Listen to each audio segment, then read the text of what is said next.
talked about most of this. But habits and instincts do play major roles in depositing love bank units into in the love bank or making withdrawals. And the whole thing is, it's just like what we were just saying. You got to know what the differences are, and you deal with it. And even in, if I'm dealing with, Bishop, and I'm so much in a habit of starting stuff, if I see him walking through the door, I still start. He's gonna be like, okay, Doc, it's okay if sometimes you don't start. But what I'm saying is in that relationship, now if he keeps seeing that and doesn't say anything and it starts to build up, it can start making a withdrawal. Yeah. I know me and him is okay. That's why we can talk about that. Me and him was okay. So, he would have to come to me and say, hey, Doc, if you see me coming or if you see my whatever coming. But if he never addresses that, then you know what I start doing? I start making a withdrawal from him. So after a while, they could get all the way over to the other side where it's like, Doc, I just don't need you to start anymore. But you know where it started from? Because I'm so much in a habit, but because it's never addressed, it can actually turn into a negative. Yeah. So a lot of marriages go through stuff because, you just say, God, this is making me so, I can't stand this. And you never say it. You have to communicate. Gotta communicate. It'll build up. You'll be in the middle of the night. I don't know why I married you. I hate you. And you're like, what in the world? I just flick my toes every now and again. If you just say, baby, you know what? When you flick your toes, that kind of gets it. And then we can, okay, you know what? We might need to talk about doing something, or I might need to have a room where I do that. Exactly. Or we get you some OCD medicine. Amen. Amen. And that just leads into the first little thing that me and Maisha want to do, just about how to make positives and negatives and how that goes when you actually do something positive. You got to be over here. This is Q right here. This is a positive. Oh, it's positive? Okay. You better be glad you told me because I almost came for you. All right. Hey, how you doing, Maisha? I'm fine, sweetheart. Wasn't a great day at church today? It was. Man, awesome. I mean, the word was just, it really applied to, I think, some situations that we were trying to work out. Yeah, I agree. And I think what we need to start doing more is just, after we hear the words, is just, really come back home and start talking about it so that it doesn't get, lost as the week goes. Like a personal Bible study. Absolutely. So we could do like a date night. We can cook together. We can study together, and then we'll. Absolutely. I think that's an awesome idea. Great. Glad you do. Yeah. Now, let me tell you what the deposit is in that. It wasn't a conversation. I held her hand when I'm talking to her. Yeah. See, that's a deposit. You see what I'm saying? That's a connect. So and what happens is when I'm holding her hand like that, that's letting her know that I'm confident in who she is, that I appreciate who she is, and if that becomes a habit, and no matter where we are, if I grab her hand when we talk, that's an automatically deposit. And you know what? You can do that even when you're going through a negative. If you're going through a negative conversation, do the same thing.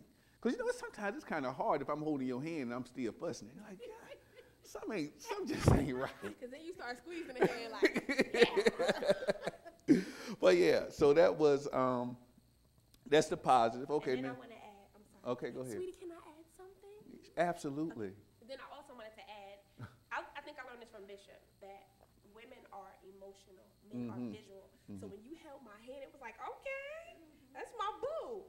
But when I'm smiling at you, it's a positive to me because reaction. I'm saying I'm fine. But if I don't give you any type of response, you're trying to read me while you're telling me, so you're trying to figure out what you can say or what you need to hold back on for a couple days. You know what I mean? That's right.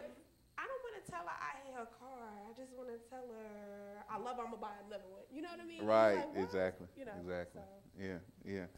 So here's the second one, okay? Hey, you know what? Let me talk to you for a minute here, because now, what's going on with this Belts car? What Belts card? Where you get these jeans and all this stuff right here? From Belts. You had the money? Excuse me? You had the money? I had the card. You gotta watch how you roll. be rolling I your ain't eyes even at roll me. my eyes. I'm looking Don't at you you, be- trying to figure out don't you what's be going on with you. I'm not rolling my eyes.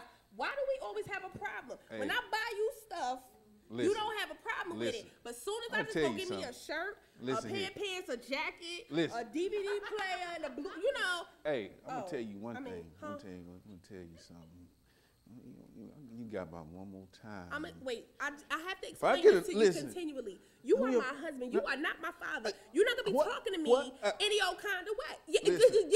Listen, you I heard what tell I you said. what, I tell you You what. heard what I The said. next pair of jeans better have Walmart on the hind part. Cause if it's got belts on, we're gonna have another I'm gonna discussion. tell you what. And if don't they you keep accept rolling the your belt eyes. credit Okay, card all right, at okay, Walmart, all right. you can't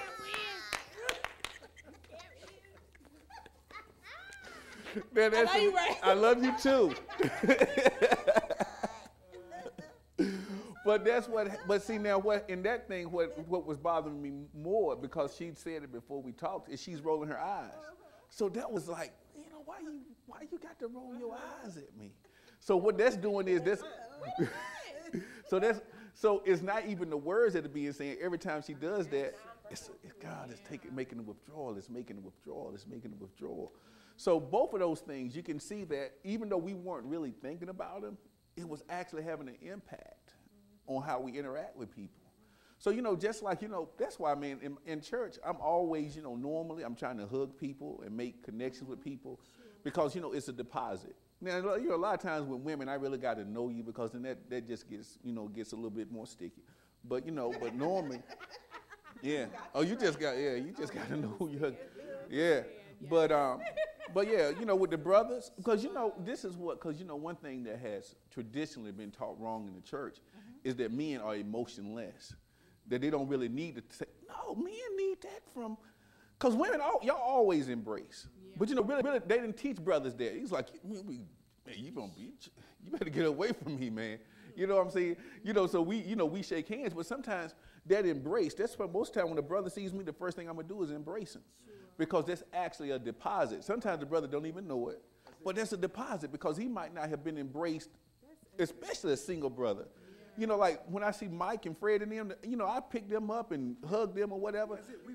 Right, right, right. Because that makes a deposit. That makes a deposit. That is such a, and what happens is habit. When Mike and them see me, they already know. And then, the first thing I tell brothers, move their hand out of the way. So now when they see me, they don't even try to shake my hand. We go to embrace. I've seen y'all change a little bit. Now y'all do the hand, and then you do like that. Yeah. So Oh yeah. But that is, I want that to become a habit so that even when they are dealing with other people, that they are not so distant, and start making those they can actually make deposits, and they can they can say that a brother is straight and he's still a man, and so that's yeah. So that's just an example. And that's and the last 2 points just tie right back into that. And then, like this statement here says, every time something happens, you always do this. There's a good sign that somebody's in the habit mode or they're in the instinct mode. But you do have to address it in Jesus' name. I love this, y'all. I mean, man, oh my goodness. Let's go to Barton. I know, man. We're gonna take it. Hallelujah.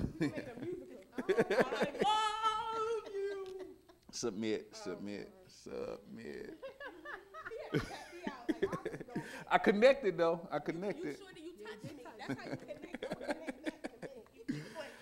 And the next thing is the policy of undivided attention. Now this is another big one. This is another big one. And I can tell that, and Renee, if she was here, she would buy into this.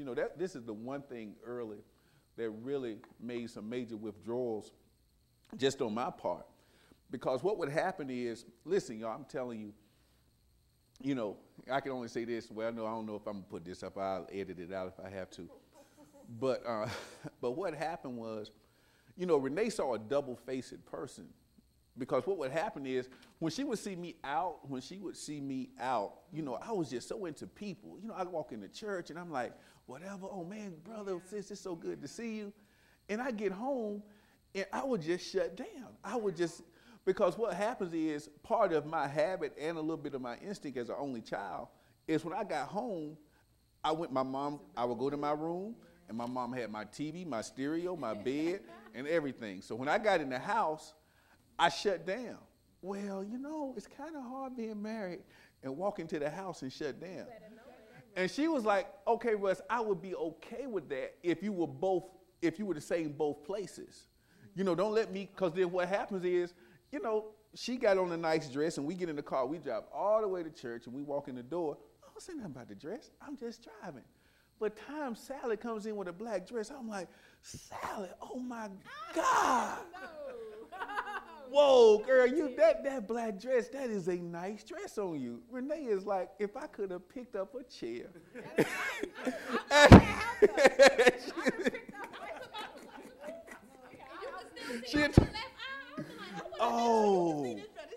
Listen, y'all, I'm going to tell you this. One day, she just literally got up and walked to the car. Yeah. Because it was like, how you going to just flip the script? You going to ride all the way to the car. I mean, she had her makeup, everything. I mean, beautiful woman. But I'm driving, just taking that for granted, just in my own little world and all of that. And then time I get in the door, I'm turning on saying, hey, brother, that's a nice suit. Oh, man, and she's like, and I can't get any of this because my attention was so much outward that every time she saw that, it started being a withdrawal. Wow. Yeah. Every time I would make a comment, and then you know how you are women, they don't let me try to make a comment. Hold it, listen. Just let me say it like this. I'm gonna make it right. Okay. But then don't let me try to come after you done said something to me and then say, oh, well, the dress is nice. You got that right. See? Right, so I'm like, hey, Renee, she's like, She said, don't even, she's like, just go ahead on and sit down and do your church thing. She used to tell me, listen, Pastor, listen, I was in church, Doc, and I was going to try to get on the deacon board. So they had to give Renee a checklist. She was like, you would never be a deacon. That she told me. She said, right, because what they want to do, because deacon's supposed to have your house and all that in order. So they gave you this checklist. So I was like, I gave it to Renee. Renee like, you ain't going to be no deacon. She said, I will not lie on this sheet for you. Go ahead. I got a funny story. I know this lady, she's shall remain nameless. But I know this lady, she's married, and her husband at home, he does not iron, he does not cook, he does not clean. And she assumed that was the way he was brought up. His mother did everything. She was a homemaker, XYZ or whatever. So she didn't say anything. Well, he became a deacon at church. And they were in church one day and they were having a banquet, like a repast after service. And so when they were coming down the stairs, he was with his pastor. And as they were coming down the stairs, they noticed that the men's bathroom was flooded. She said he was the first person to run and get a mop and pail. She said, I didn't even know he knew what the mop and the pail I went right through that. She said he rolled up his sleeves and he was down there. She said, I want to take a picture and send it to CNN. Is this my husband? Says the same thing. Yeah. Because that's why everybody's like, Russ, you got to be you here, whatever. We got to get you on the deep, man. So I'm all excited. Renee just popped my bubble. She's like, I am not signing that sheet. But Renee, she's like, I get better. She said, well, you got to show me first. Like, God. If you want the puppy, you I did not become a deacon, y'all. I did not become a deacon because Renee is like, scratch it. She said, She said, I would not lie on this sheet. And if y'all know how Renee is, that was it. We just had to go to the next thing. I just didn't even try to turn the sheet back in. It just glossed over it. Yeah. And that's the one thing about when you initially meet, that's the whole thing about, you try to make so many deposits, and I call it chase mode. When you're in chase mode, everything you do, like, oh, sweetie, your hair, oh my God, oh, you got a different eyeshadow, it's like all this attention,